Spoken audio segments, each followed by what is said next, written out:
Well, Paul, you tell us, how did you get in on the act in Germany? Well, it was all through an old agent. We first went there for a fellow who used to manage us, and Mr. Alan Williams of the Jacaranda Club in Liverpool, and he found the engagement, so we sort of went there, and then went under our own steam, as they say, afterwards, you know. And we've just been going backwards and forwards and backwards and forwards. I got a phone call from Paul. It was in the afternoon, and he turned around and said, "Pete, we've had the offer to go to Hamburg. We need a drummer. We've seen you playing drums, and we'd like you to join." So I said, "Yeah, you know, it'd be nice." So he said, "Okay, can you come down and audition?" So we said, "Yeah." So we went down the following day to audition, which was at the Wyvern Club, which is the old Blue Angel. And we played about 5 or 6 numbers. And at that time there was John, George, Paul, and Stu Sutcliffe. And towards the end of the interview, Alan Williams came in, but by this time it had already been decided. I was joining the Beatles, and a couple of days after that we were on our way to Hamburg. We took the chance and we drove over to Hamburg. We stopped at a famous war cemetery in Arnhem, and we had our photograph taken on the cenotaph there. And it's on the cenotaph, it says, "Their names liveth forevermore." And this was the first time the lads had gone to their professional engagement. We ended up in Hamburg at very late one night. We got the timing wrong. There was no one there to meet us, but we could find Hamburg off the map. But then trying to find St. Pauli, the little district, and Reeperbahn, everyone knew. "Oh, Reeperbahn, yeah, it's this way. You go to this way, I'll keep it to the house." Okay. So we went down. Well, we found the street and the club, but it was all closed. But we were there with no hotel or anything, and it was now bedtime, yeah.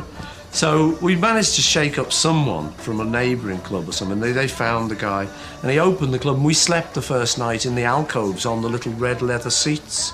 The second night we moved in the Bambikino, and then we were there for ages, like 2 months, 3 months. I mean, you've got to remember we were, what, 17, 18-year-olds. Went in through the back door of the Bambikino. So, John, I think, was the first to go in. George was the second, and Stu. Followed by Paul and myself. Right? Now, those three got the palatial suite. They got the middle room with the electric light bulb, the camp beds, right? Paul and I got the Black Holes of Calcutta, you know, which would really, I think there must have been concrete bunkers. And remember Rory Storm and his group coming with Ringo to see us. They arrived a bit later and came and saw the group in residency, came around to see how the groups were living. And they were really shocked, because they remembered, like, one of us had a Union Jack over us to keep warm. The Beatles, and I think anybody who knows the history of the Beatles, if it hadn't been for Hamburg, there would be no Beatles. The work there was so fantastically hard. They would work 7 nights a week. Sometimes they would play at, maybe open up at 7 o'clock, and at 3 o'clock in the morning, they'd still be on stage. And people say to me, "Alan, tell us the secret of how to be a Beatle." I say, go to Germany for 6 months, work 7 nights a week, 8 hours a night, and then come back and ask you the same question. So, I think the other thing about Hamburg was that it was your first really professional thing, because you actually had to attract people in. I always think that was one of the most important things. We'd be playing, and there'd be hardly anyone in the club, and you'd see a couple of sort of young people, like a young couple, just look in, and they'd first of all look at the price of the beer, and you'd sort of see them go, "No," and they'd go out. So we started to know, God, you know, the beer's too expensive. And so when they ducked in next time, we go, "Well, what I say? Yo, come on, yeah, you know, really, come on in." John was aggressive, very aggressive, and outrageous on stage. Sometimes when they were in Hamburg, he used to curse the Germans, calling them everything because of the war. So much at one stage that they pulled the show down on them, and they were sacked. This is when they were playing at the Star Club. So he was a very aggressive sort of person. Paul, his personality was, if he hadn't been a rock and roll singer, he would have made a good public relations man. Whenever there was any problems, he was the one who would pour water over the troubled water, what as they explained. He would smooth everything out. And now we come to George. George was the quiet. He was like the baby of the group. I think he was about 16 or 17 years of age when I was their manager. And he had no control over the band. The band was dominated by John and Paul, and George had to go along with it. Stuart just played in the band because John persuaded him to be in the band. And the first painting Stuart sold, John persuaded him again to buy a bass for that, to be in his group. So actually all Stuart wanted was to become a good painter. John always said when Paul was moaning about, how Stuart didn't practice and all that, but John always said it doesn't matter, he looks good. I auditioned for Rory, which is interesting because him and later on the Beatles thought the same thing. When I auditioned for Rory, of course, I was still in my black drape and my hair back and how you doing, looking a bit rough, So they were a bit insecure about me, but I auditioned for him and so I got the job because I was a good player. And then we went to Germany and that's where I met the Beatles. And that's why it ties up with Rory. We played one club and they were playing in another club. And we knew him, hello, that's all. We didn't, know him. It was just, oh, hi, from Liverpool, in a bit, hi. So I used to get drunk. And I like sad songs when I'm drunk, That's why I like country, I think. So I'd go into the club. If it ended up that we both played the same club in Germany, the Beatles and Rory. So besides, one night we smashed up the stage between us because it was heavy competition. There'd be a lot of rivalry going on. I'd end up, if they had the last set, I'd be sitting there saying, play so-and-so, which is like this slow songs all the time. Melancholy Baby. I only found this out later. They were always worried about me because here I am in my black drape again and my hair up, and looking crazy. So they went through the same scene. They're saying, John will tell you that story. God, we didn't know what was happening. Just sitting there asking for these sad songs. It really looked hard, at the sideboards and that. Because I don't particularly think I've got a hard-looking face, but, they used to be a bit worried about it. So they'd play for me. They'd play me. Yeah, they want a slow song, brother. The first time I met the Beatles was through my former boyfriend, Klaus Forman, who saw them one night when he was wandering around Hamburg. And then he heard this beautiful sound of rock and roll music, and he went down into a quite dark, filthy cellar where these boys were standing on a very, very tiny stage and performed in such way that he was absolutely, let's call it, knocked out. The first thing was the music because I heard it through the window when I was out. Just a cellar window, you look down and you just hear that music. And the second thing was the way they actually acted on stage, which was amazing, just amazing. It's impossible to explain. I think that's where we found our style. We developed our style because of this fellow he used to say, you've got to make a show for the people. And he used to come up every night shouting, Mac Show. So we used to Mac Show, and John used to dance around like a gorilla, and we'd all, knock our heads together and things like that. They were jumping up like crazy, like really making lots of things happen on stage, laughing and screaming. They got a little bit out of control. They had competitions who could drink a whole crate of beer and who would stand longest on stage before he falls asleep. Pete Best, I think, was falling asleep playing drums once.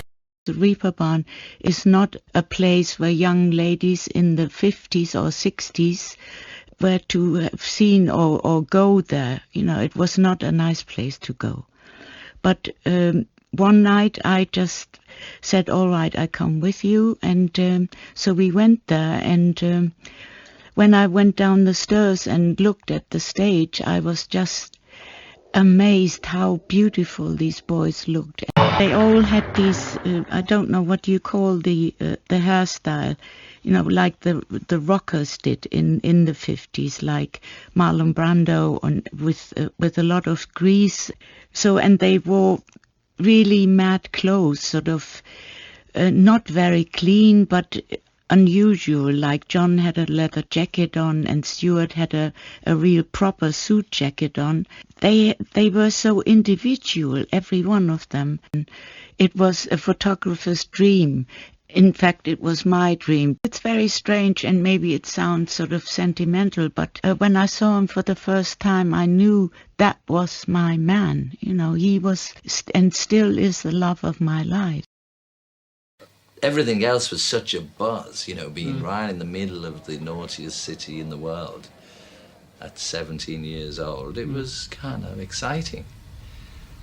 And learning, you know, about, well, there's all the gangsters and there's the transvestites and there's the, you know, it was like that, there's the hookers. At that time, we were just kids let off the leash, really, come straight from Liverpool to Hamburg. And we were used to these little Liverpool girls, but by the time you got to Hamburg, if you got a girlfriend there, she was likely to be a stripper. She was the only kind of people who were around at the time we were around late at night there. So, I mean, for someone who'd not really had much sex in their lives before, which none of us really had, to be suddenly involved with a sort of hardcore striptease artist who obviously knew a thing or two about sex, was quite an eye-opener. It starts off, you know, you're in Hamburg, you're 18, you've never been abroad in your life, and you've got a bit of money in your pocket, and you go drinking on a Saturday night, you know, and you end up on the Sunday morning and you do a couple of loony things like most 18-year-olds or servicemen abroad. You know, there's always some lunacy. And it just grows, you know. Someone remembers the lunacy and they say, oh, do you remember that? It's the old story, you know. And it grows into this amazing legend about, I remember them, they were tough days. But, you know, it wasn't that much different from now. It was a little bit more lunacy, that's all, you know. Quite a bit more lunacy. But, you know, it was only kind of good, clean fun. Good, dirty fun, actually. We defected, I mean, that's I suppose the fun way of putting it, to the top 10 club. We'd had a better offer there. Mm-hmm. And Tony Sheridan was there, God bless him. And Peter Eklund, the manager of the top 10 club, said, will you play the top 10 club? Contributing factor, better club, going to pay us more money. We said, of course we will, like, you know. Then we went back and told Bruno Koschmieder, who was the manager of the Kaiserkeller, who we were playing. And as soon as we told him, he turned around and said, you know, if you play the top 10 club, you never play Germany again. To which we went, oh, behave yourself, you know, you can't do that to us, we're the Beatles. Mm-hmm. And then funny things happened. You know, George got sent home for being underage. Paul and I, belongings were still in the back of the Bambikino, so we went back to get our stuff. As we've said for many, many years, there was no lights or electricity where we were staying anyway. We stuck some condoms on the wall, lit fire to them. They spluttered, gave us enough light to throw our bits together. And we came back and we played innocently at the top 10 club, went to bed like you normally did. And the next morning we were woken up by, as we found out later, 2 German policemen, right, who escorted us very unceremoniously down to the Davidstrasse police station. And we got told that we'd been charged with trying to burn the Bambikino down. When I got back from, when we were deported from Hamburg, first George was deported, and then Paul, and I was the only one old enough to stay there, and I was working with the house band for another month or so after the others had left. This is an old story. Now then finally, I was deported too, and I came home from Hamburg on my own on the train through Holland. It was pretty scary, and I thought, well, I did it, you know. I got home, I didn't call the other Beatles for 3 weeks. And they were mad at me because I hadn't called them. But I was thinking about things, you know. We played the Casbah the first time we came back from Hamburg. But on December 26th, we played here, Litherland Town Hall. Now we'd been billed as the Beatles direct from Hamburg. We're announced as the Beatles direct from Hamburg. Right? And all of a sudden we're into our first number. Fans go wild. Okay, no one has ever seen anything like it in Liverpool for quite some time. And I actually think that we're German. Okay, till when we start to make the announcement, you know, we suddenly realised that we're not from Germany, we're from Liverpool. You know, here they are, 5 Scouse lads, talking Scouse, billed as the Beatles direct from Hamburg. The music started, and the whole dance floor just moved basically down to the front of the stage and just stood there, mesmerised, you know. And then all of a sudden there was just like these screams from the girls in the audience, you know. A couple of fellas as well, but mostly girls. So the second time we went back, when I was 18, that's when we were backing up Tony Sheridan. And at that point, this fella came into the club who was, they said, oh, he's this famous record producer and musician. He was called Bert Kempfert. And his claim to fame was he had a #1 hit in America. Not only was he a record producer, but he had a hit in America called Wonderland by Night. It was a kind of turned out to be a trumpet sort of solo. But he came in the club, and remember, this buzz went around, we've got to be good, play really good, we may get a chance to record, which we did. I think he came back 2 times, and then he said, oh, I want you to come in the studio with Sheridan and record, and we got all pleased with ourselves. And then we got to the studio, and he just wanted us to, like, back up Sheridan. I had never been outside Britain before, but now I was going to Hamburg with Dot Roan, Paul's girlfriend, and we were so excited and scared that neither of us could sleep the night before we set off. On the platform we looked around. No one was there. It was an extremely long platform, and after a while we saw John and Paul running toward us. As they got closer, we saw that they looked even worse than we did. Exhausted and baggy-eyed, they reeked of alcohol, and their clothes looked as though they hadn't been washed for a week. The boys played every night until 2 and kept going on pep pills. Preludin. Preludin. Preludin. Preludin. Well, there is Paul, who's downstairs in the basement with a toilet woman, and he's buying off her pepper pills, like, you know, Purple Hearts, those sort of things. And they played all night, and even the bosses came up and said, hey, why don't you take some of those, and you feel much better, you feel happy, come on. Stuart was a very special person, and he was miles ahead of everybody, you know, as far as intelligent and artistic feelings are concerned. He was miles ahead. Stuart just stayed there because he decided to get Varai-hearted with Astrid. In those days, of course, all we wanted to do was make a record. Any record. Just go in the studio and make a record. And we made a record. We made a single with the Beatles called My Bonnie. My Bonnie Lies Over the Ocean.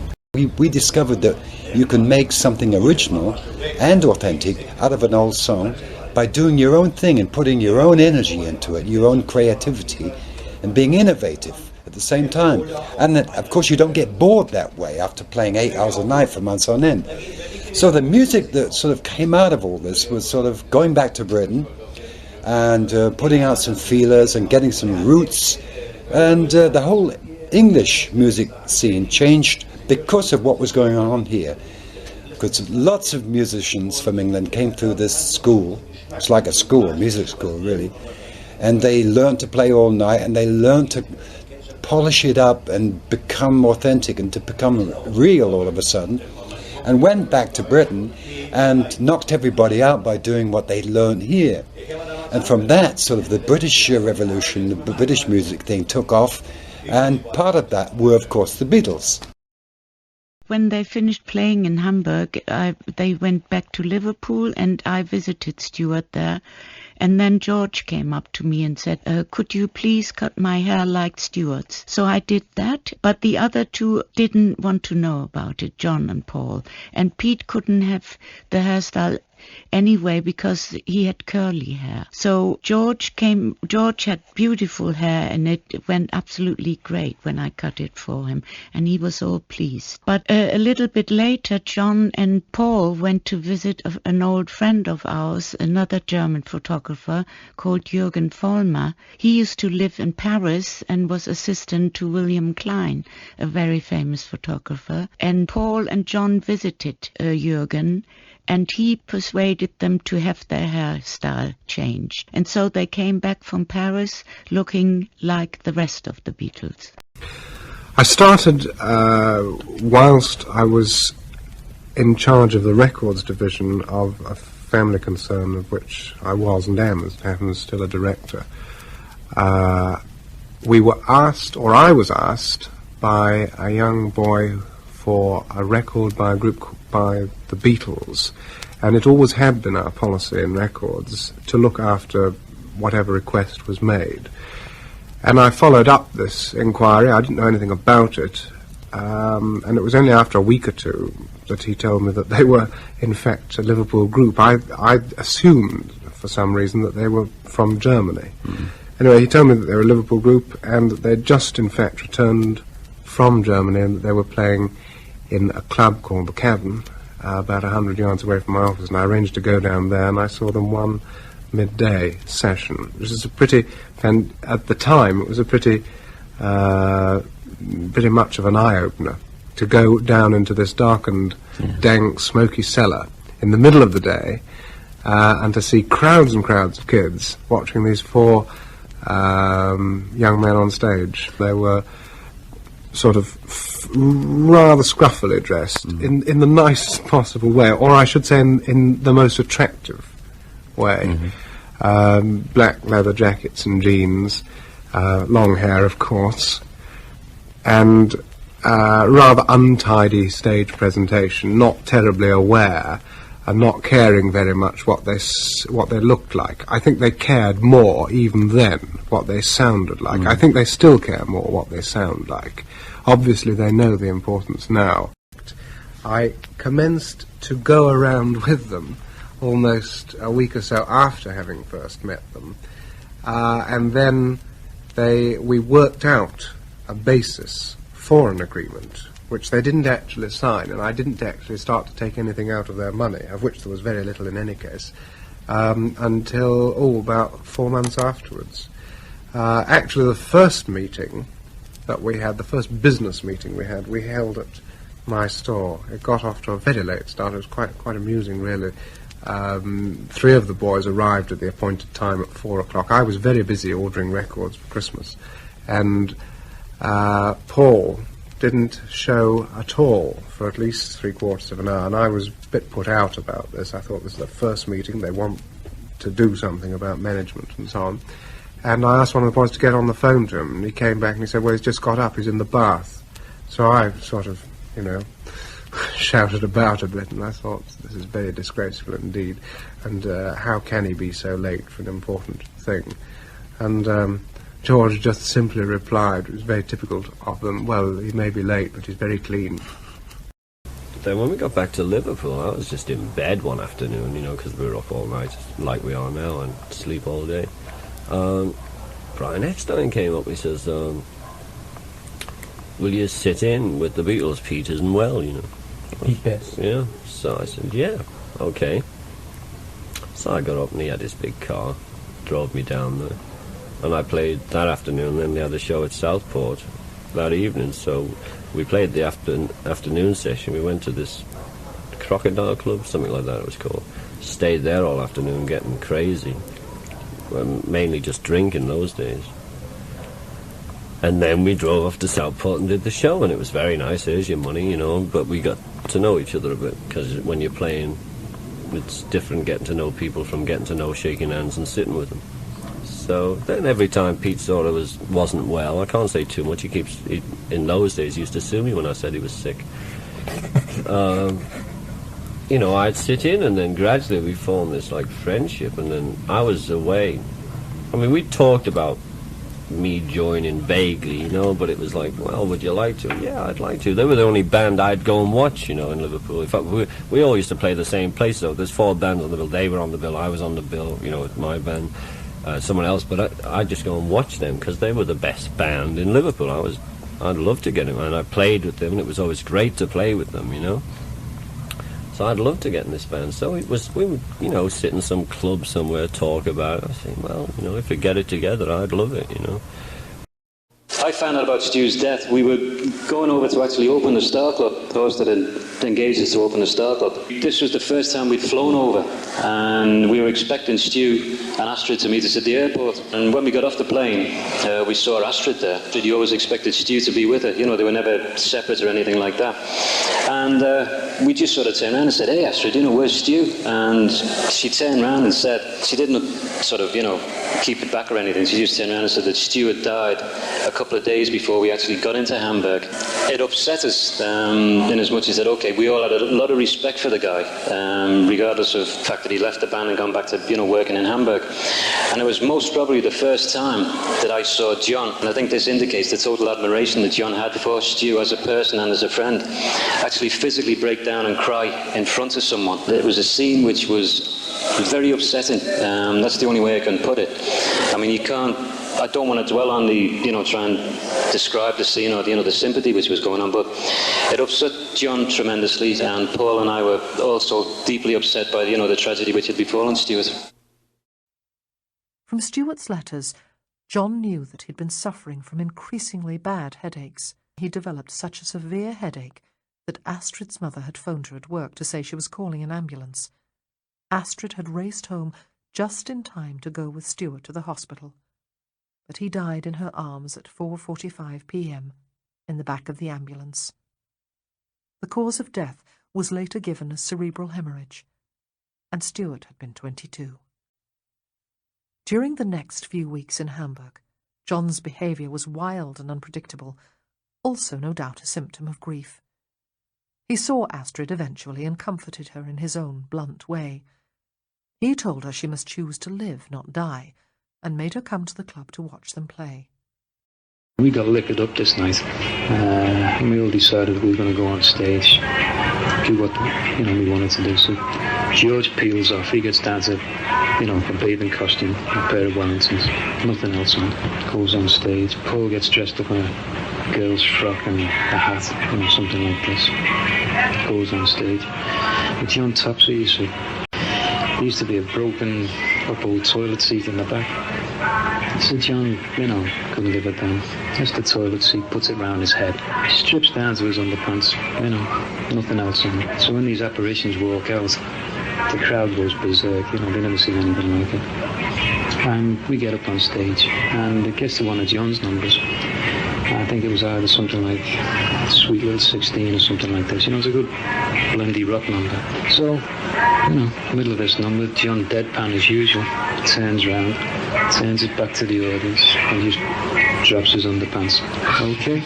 And you can just imagine it, there's two big rosy cheeks, sort of looking at the German audiences, I mean, let's be quite honest. You look at the guys, 18-year-olds in Germany, okay, middle of Sin City, St. Pauli, hardest, vice centre of the world. We get there, we take the German audience by storm. Girls were falling over themselves to go to bed with us. We're not going to refuse that, are we? We spent 2 years of our lives together in Hamburg, living out of one another's pockets, sharing the same girlfriends. We're later in Hamburg with Gene Vincent and Little Richard, and there's still many a story going round about the escapades, especially with Gene. He thought his girlfriend was cheating on him, so he asked us to go back to the hotel with him. And he's knocking on the door. Yeah, Margie? We're going, you're going to have to talk a bit louder, Gene, because he's got this little voice, And he's knocking on the door. He's going, Margie, you in there? I said, knock louder. He goes, Margie? He says, she's in there, She's in there with a man. Well, then she finally comes to the door. She's got a roller thing. She's not in there with anyone. He's just making it up. And he comes in, he's filming, he's talking. He's telling paranoia. Early paranoia. He goes to his little bedside table, he pulls out a pistol. Yeah. We're going, see you, Gene.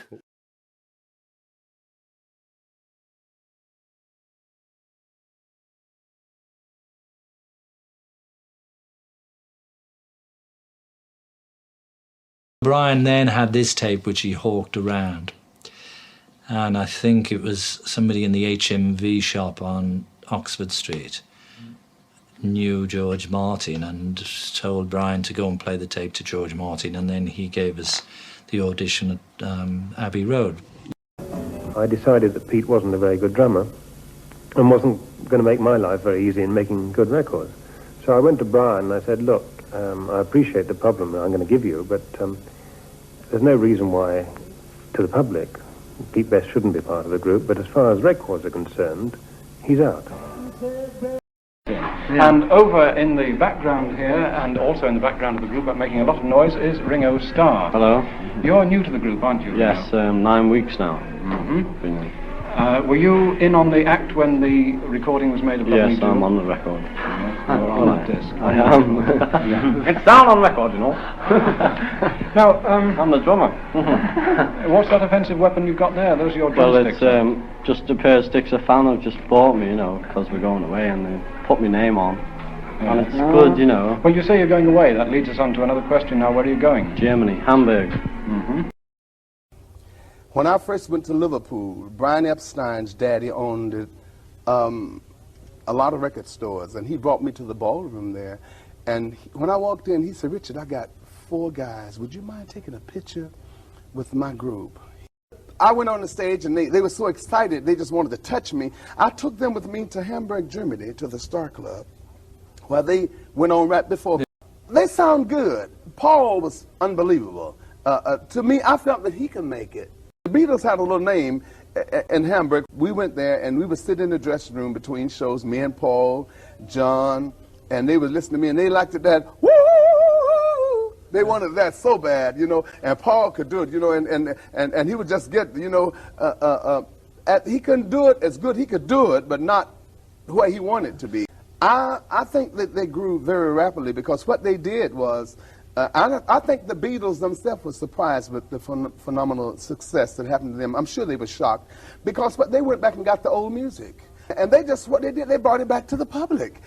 Instead of coming out of America, they brought it from Europe and threw it back across the water. So now, here it is. It's good. Kansas City, go George.